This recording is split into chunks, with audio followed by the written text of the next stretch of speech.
CCTV ദൃശ്യങ്ങൾ കാണിക്കൂ അങ്ങനെ ചെമ്പുകൾ പോയിട്ടില്ലെങ്കിൽ. അല്ല, അതൊരു ബിരിയാണി മാത്രം കൊണ്ടാകാലോ. ഒരു ചെമ്പിൽ സ്വർണം കൊണ്ടുപോയി എന്ന് സംശയിക്കണമെങ്കിൽ ഒരു കാരണം വേണ്ടേ? Why would it be taken like this all the way to the Cliff House and they spoil the CCTV records and there is no checking, and what's the need for that? I don't know if the Honorable Chief Minister can eat so much of biryani which is equivalent for 10, 20, 30 people because it's that big. സ്വർണം എവിടെ നിന്നാണ് വന്നതെന്ന് വെച്ചാൽ consul ജനറലിൻ്റെ വീട്ടിൽ നിന്നാണ് ഇത് pack ചെയ്തുകൊണ്ട് പോകുന്നത്. ആക്ച്വലി നമ്മൾ ഈ ശബരിമല സ്വർണ്ണക്കൊള്ളയുമായി ബന്ധപ്പെട്ട വാർത്തകൾ ഈ കത്തി നിൽക്കുന്ന അവസരത്തിലാണ് ഈ സ്വപ്ന സുരേഷിൻ്റെ കഴിഞ്ഞ ചില ബാഗേജ് വഴി, നയതന്ത്ര ബാഗേജ് വഴി സ്വർണം കടത്തിയതുമായി ബന്ധപ്പെട്ട ചില വിഷ്വൽസൊക്കെ ഇപ്പോൾ വീണ്ടും പുറത്തു വരുന്നത്. നമ്മളിപ്പോൾ നമ്മുടെ വീഡിയോയുടെ തുടക്കത്തിൽ അത് ജസ്റ്റ് നമ്മളൊന്ന് മിന്നി വായിച്ചിട്ടുണ്ട്. അപ്പോൾ അതിൽ ഇവർ നേരത്തെ പറഞ്ഞിരുന്നത് പോലെ ഈ ശബരിമലയിലെ സ്വർണ്ണക്കൊള്ള ഇവിടുത്തെ ഭരണാധികാരികളുടെ അറിവോടെ ബാഗേജ് വഴി വിദേശത്തേക്ക്, മറ്റേത് അവിടെ നിന്ന് ഇങ്ങോട്ടെന്നാണ് പറഞ്ഞുകൊണ്ടിരുന്നത്. ഇതിപ്പോൾ ഇവിടെ നിന്ന് അങ്ങോട്ട് തങ്കവിഗ്രഹങ്ങളൊക്കെ നയതന്ത്ര ബാഗേജ് വഴി കടത്തിയതായിട്ടുള്ള ചില വിവരം കിട്ടിയതായിട്ട് കേന്ദ്ര ഏജൻസികൾ സംശയിക്കുന്നുണ്ട്. അങ്ങനെയെങ്കിൽ ഈ പഴയ കേസിലുള്ള കൗൺസിലേറ്റിൽ UAE കൗൺസിലേറ്റിൽ ജോലി ചെയ്യുന്നവരെയൊക്കെ കേന്ദ്രം ചോദ്യം ചെയ്യുമോ? ഒരു സർക്കാരിൻ്റെ അവസാന കാലമാണ്, മുഖ്യമന്ത്രിക്കും സർക്കാരിനൊന്നും ഒരുപാട് അപകീർത്തി കേട്ടത്. നമ്മൾ ഈ ശബരിമല കൊള്ള തുടങ്ങിയ സമയം മുതൽ തന്നെ പുതിയ പുതിയ വഴിത്തിരിവുകളിലേക്ക് കാര്യങ്ങൾ പോയിക്കൊണ്ടിരിക്കുന്നത്. പക്ഷേ ഇപ്പോൾ ക്ലിയർ ആയിട്ട് അവർ പറയുന്നു നയതന്ത്ര ബാഗേജ് വഴിയുള്ള സ്വർണ്ണക്കൊള്ളയുമായിട്ട്, അതായത് മുൻപ് നടന്നിരിക്കുന്ന സ്വപ്ന സുരേഷ് അടക്കം പ്രതിയായിട്ടുള്ള ആ കേസുമായിട്ട് അതുമായിട്ട് സമാനമായിട്ടുള്ളൊരു വിഗ്രഹക്കടത്ത് അല്ലെങ്കിൽ ദക്ഷിണേന്ത്യയിലെ പല ക്ഷേത്രങ്ങളിൽ നിന്നും, ശബരിമല അടക്കമുള്ള ദക്ഷിണേന്ത്യയിലെ വിവിധ ക്ഷേത്രങ്ങളിൽ നിന്നും പുരാവസ്തുക്കളടക്കം അല്ലെങ്കിൽ വിഗ്രഹങ്ങളടക്കമുള്ള സാധനങ്ങൾ ഇതുപോലെ തന്നെ നയതന്ത്ര ബാഗേജ് വഴി വിദേശത്തേക്ക് കടത്തിയിട്ടുണ്ടെന്നാണ് ഇപ്പോൾ കേന്ദ്ര ഏജൻസിയുടെ സംശയം. അപ്പോൾ ഉറപ്പായിട്ടും കേന്ദ്രം അന്വേഷണത്തിന് ഇറങ്ങും. അങ്ങനെ വന്നു കഴിഞ്ഞാൽ ഇപ്പോൾ ആ സമയങ്ങളിൽ കോൺസുലേറ്റിൽ വർക്ക് ചെയ്തിരുന്ന ഉദ്യോഗസ്ഥരെ എല്ലാവരെയും ചോദ്യം ചെയ്യും എന്നുള്ളതാണ് അറിയാൻ പറ്റുന്നത്.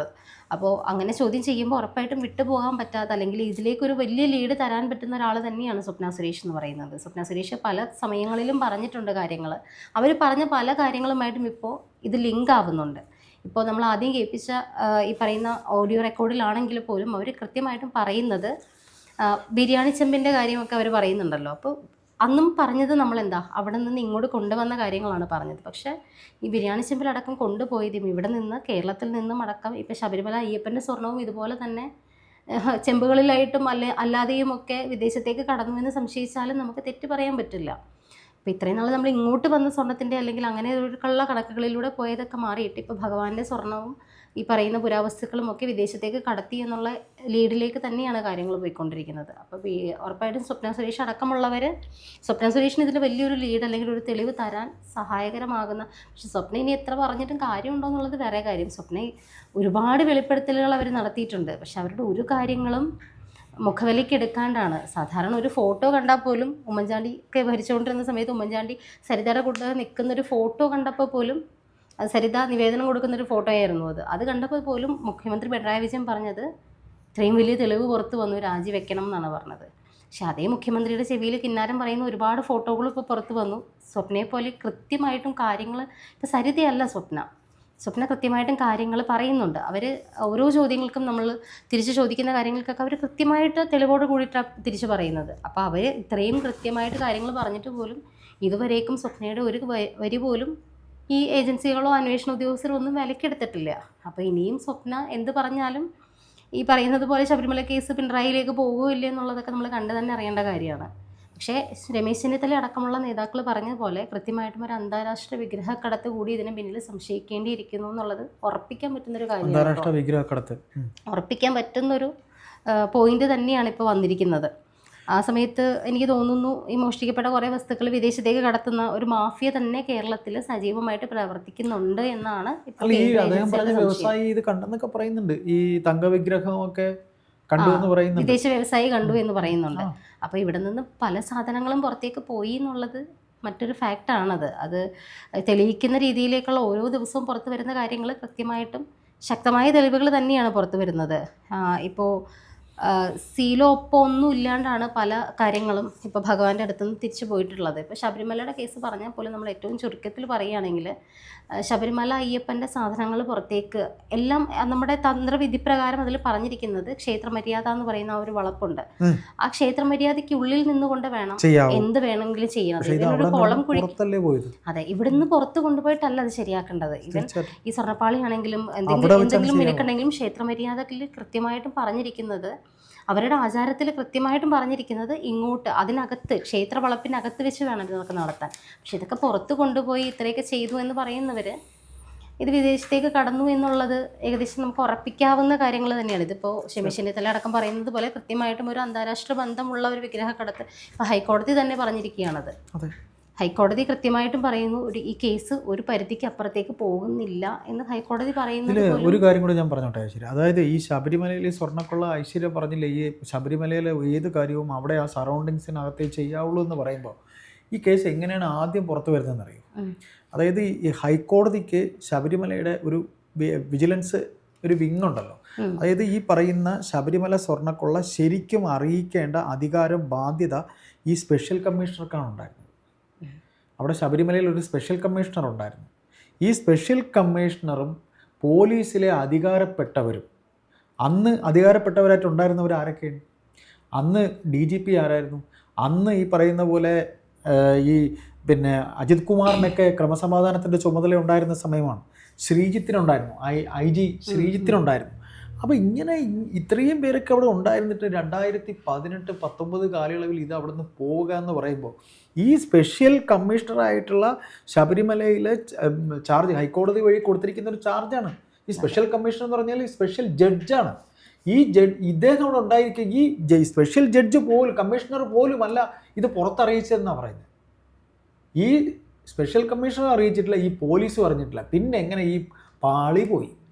അതുപോലെ തന്നെ അവിടെ ഭഗവാന്റെ നടയിലുള്ള വിഗ്രഹങ്ങളിലെ സ്വർണം പൂജ, അപ്പോൾ ഇതെല്ലാം ചോദിക്കേണ്ടതല്ലേ?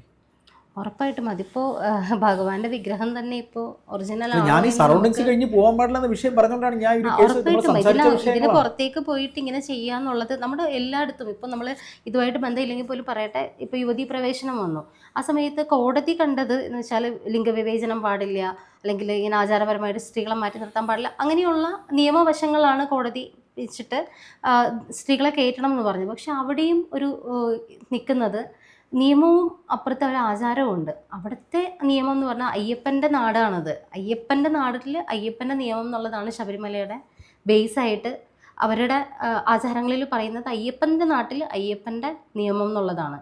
അത് ഒരിക്കലും ഒരു കെട്ടിയേൽപ്പിക്കലോ അല്ലെങ്കിൽ സ്ത്രീകളെ തള്ളിപ്പറയലോ ഒന്നുമല്ല. അത് നൈഷ്ഠിക ബ്രഹ്മചാരിയായിട്ടുള്ളൊരു സങ്കല്പമാണ്. അതിനെ പരിപാലിക്കുക അല്ലെങ്കിൽ അതിന് മുന്നോട്ട് കൊണ്ടുപോകുക എന്നുള്ളൊരു സങ്കല്പം കൊണ്ടിട്ടാണ് അങ്ങോട്ട് പോകുന്നവരും അതുപോലെ തന്നെ ബ്രഹ്മചര്യം കാത്തുകൊണ്ട് അല്ലെങ്കിൽ ആ സമയങ്ങളിൽ അത്രയും കഠിനമായിട്ട് വ്രതം എടുത്തുകൊണ്ട് ഭഗവാനെ കാണാൻ ചെല്ലുന്നതും അങ്ങനെ തന്നെയാണ്. അപ്പോൾ അതുപോലൊരു സ്ഥലത്തേക്ക് ഈ നിയമത്തിൻ്റെ പേര് പറഞ്ഞ് അങ്ങനെ ഭഗവാനെ കാണണം എന്നുള്ളവരാണ് അങ്ങോട്ട് ചെല്ലേണ്ടത്. അവരാണ് വിശ്വാസി എന്ന് പറയുന്നത്.